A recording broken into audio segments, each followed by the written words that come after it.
Hi, class. Join me as we explore the Common English Bible, the human translation.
The year 2011 made impressive strides in an array of industries. Technology features were enhanced, the iPhone 4 integrated Siri, and a tech savvy app, TripLingo, revolutionized life for so many. TripLingo, ingenious mechanism to help people learn the language the way it's really spoken through colloquial translation, has been a game changer in cultural exchange. Siri changed the way we live our lives, improving how we can take notes, set alarms, and even serve as the precursor to Apple products to come, including Apple TV. Not only did the evolution of the iPhone make life easier and more comfortable, but the emergence of the Common English Bible translation had a similar objective. The Committee of the Common English Bible Translation, as written in its intro, was produced out of a concern for accuracy and accessibility in one translation that the typical reader or worshiper would be able to understand. The CEB translation, as we would now call it, endeavored to provide a biblical reading.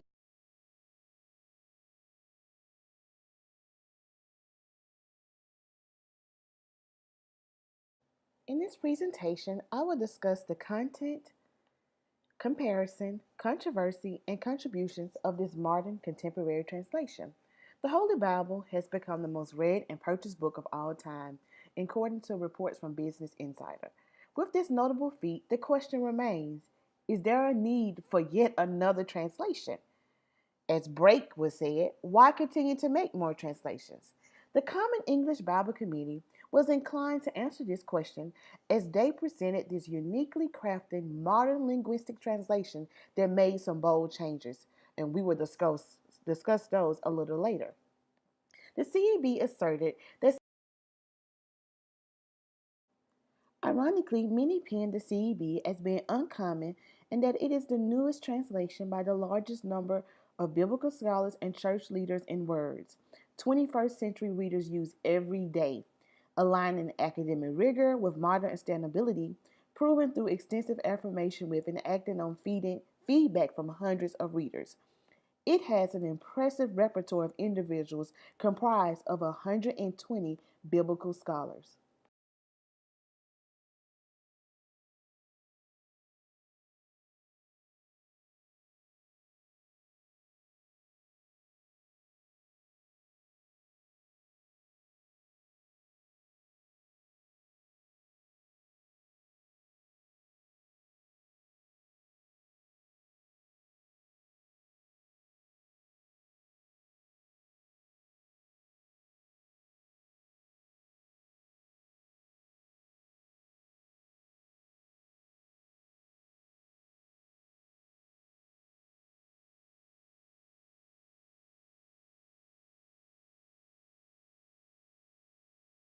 These biblical scholars consist of 24 denominations in American, African, Asian, European, and Latino communities, representing such academic institutions as Asbury Theological Seminary, Azusa Pacific University, Bethel Seminary, Denver Seminary, Princeton, Princeton Theological Seminary, Seattle Pacific University, Wheaton College, Yale University, and many others.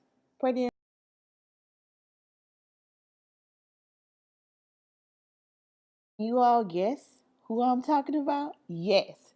Dr. DeClassy Warford, our very own professor, wrote a commentary on the book of Proverbs in the Common English Study Bible.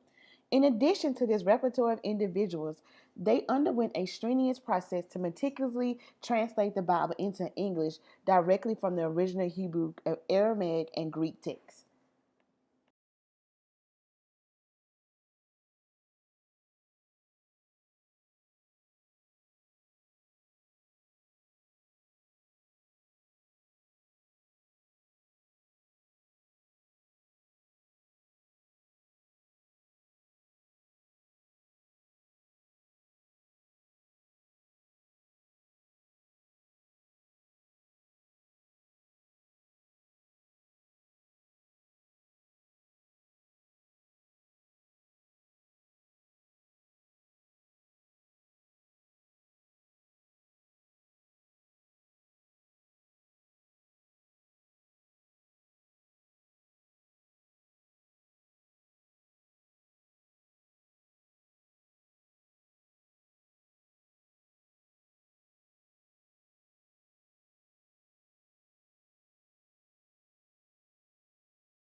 In an effort to increase credibility, the translators used the following biblical sources as a basis for the CEB New Testament: the Nesson Arlen Greek New Testament, coupled with the Old Testament various editions of the Masoretic text, Biblia Hebraica Septuagintica.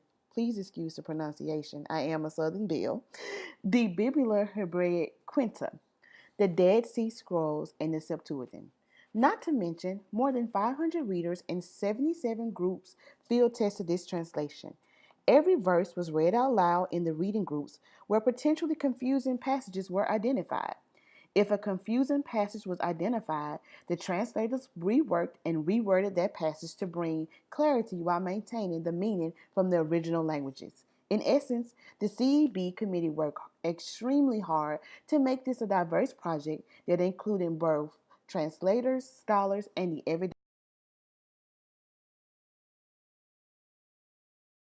The CEB has been classified as being a denomination neutral Bible, sponsored by the Common English Bible Committee, an alliance of 5 publishers that serve the general market, as well as the Disciples of Christ, Presbyterian Church, Episcopal Church, United Church of Christ, and United Methodist Church. This array of denominations has deemed it to be likely the largest cross denominations translation project in recent memory.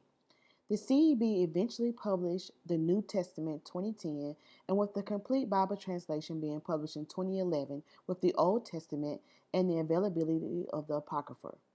Now that we have discussed the overall content, let's take a look back and review the criteria. The criteria for judging a translation is as follows. 1. Is it efficient in translation? Does it comprehend the original intent? Is there equivalence of response? Does it achieve good English style in the various literary genres, metaphors, and figures of speech? Does it allow for interpretive ambiguities, theological difficulties, accuracy of meaning, and cultural peculiarities?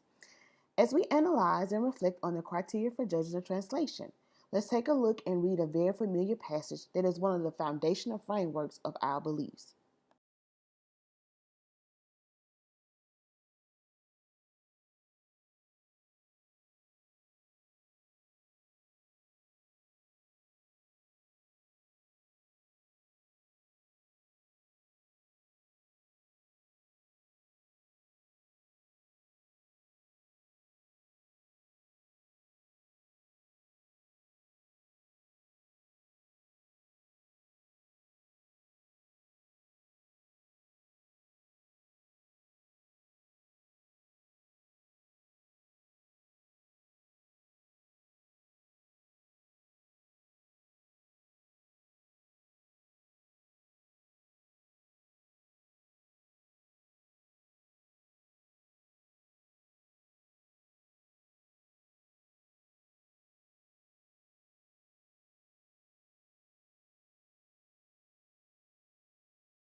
Genesis 1 verses 1 through 2 in the CEB reads, When God began to create the heavens and the earth was without shape or form.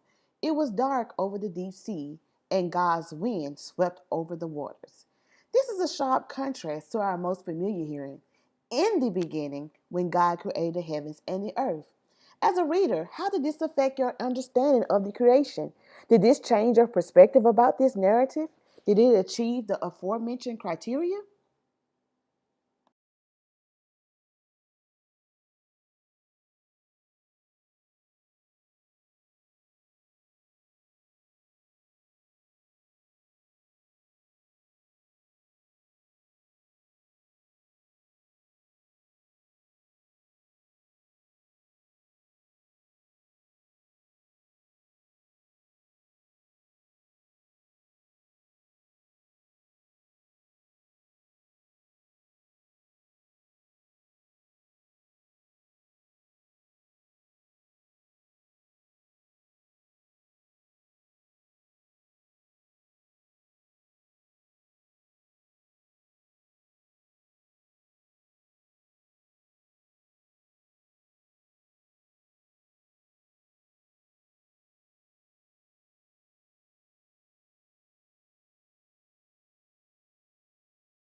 Let's keep moving as we discuss the CEB in comparison to other Bible translations. In general, in comparison with the NIV, the CEB utilizes gender inclusive language, incorporating brothers and sisters instead of brothers throughout. The translator suggests that this is an accurate translation because countless times throughout the Bible, brothers means everyone instead of denoting the male sex. Although the CB is comparable in reading level to the NIV, the CEB starts over fresh with Hebrew and Greek. Instead of trying to preserve the the King James Version, aka KJV, vocabulary that is still very strong in the NIV and especially ESV. Let's take a quick glance of this chart that compares CEB to other translations. Take time to note the similarities but also the distinct differences. The CEB is classified as a hybrid translation similar to its cohort, the Holman Christian Standard Bible. However, the CEB had more translators as well as utilizing more historical resources of translation. In this instance, the CEB is more comparable to the New American Standard Bible using some of the same resources for translation. It's interesting to see these comparisons, right? As we have analyzed the comparison, do you think CEB stands out as a credible or reliable source?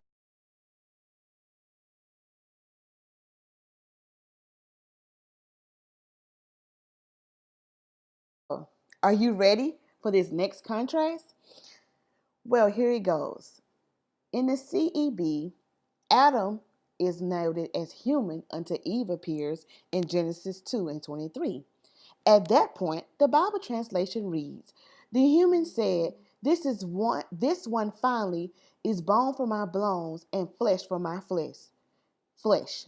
She will be called a woman because a man from a man she was taken. Let me read that again. The human said, This one finally is born from my bones and flesh from my flesh. She will be called a woman because from a man she was taken.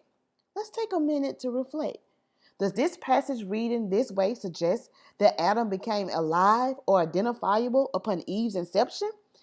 How does this change the interpretation of our current understanding of gender roles and the help me theology? For me, as a millennial female, I must admit, I felt quite empowered by the text. I interpreted that Adam needed Eve to even become complete. But hey, that is a discussion for another day in modern feminist theology. Smile. The CB aim was to use more natural wording, which has produced some controversy about this text.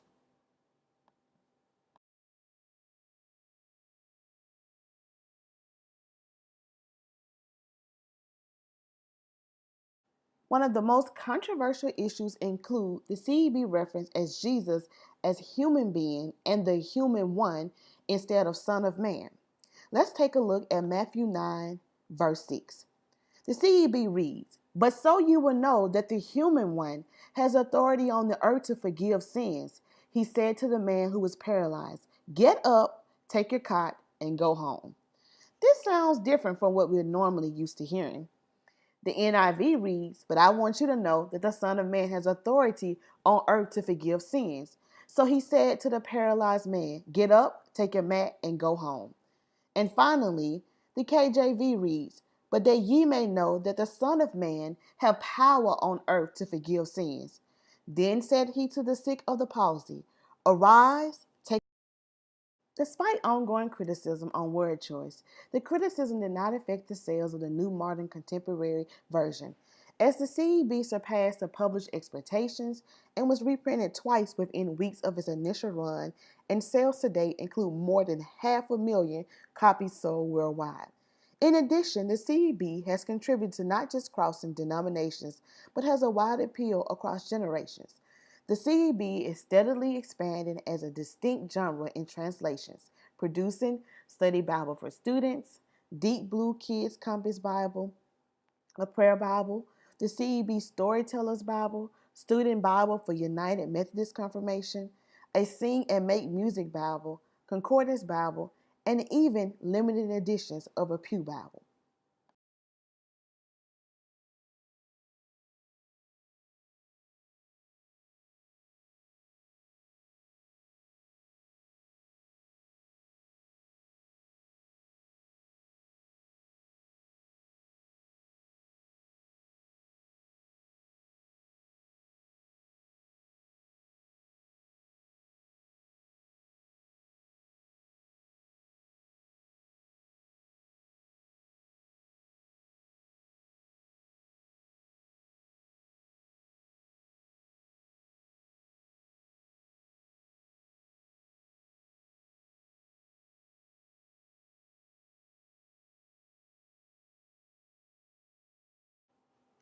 In essence, I think the best way to utilize this translation is to remember how Brake explains translation.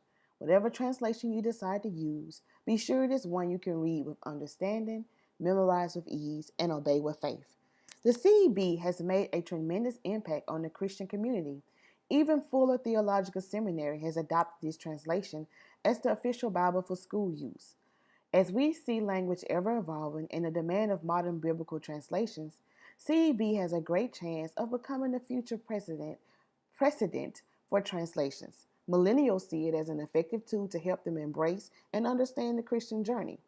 As we conclude, let's take a look at this comprehensive survey conducted by Nashville-based Lifeway Research.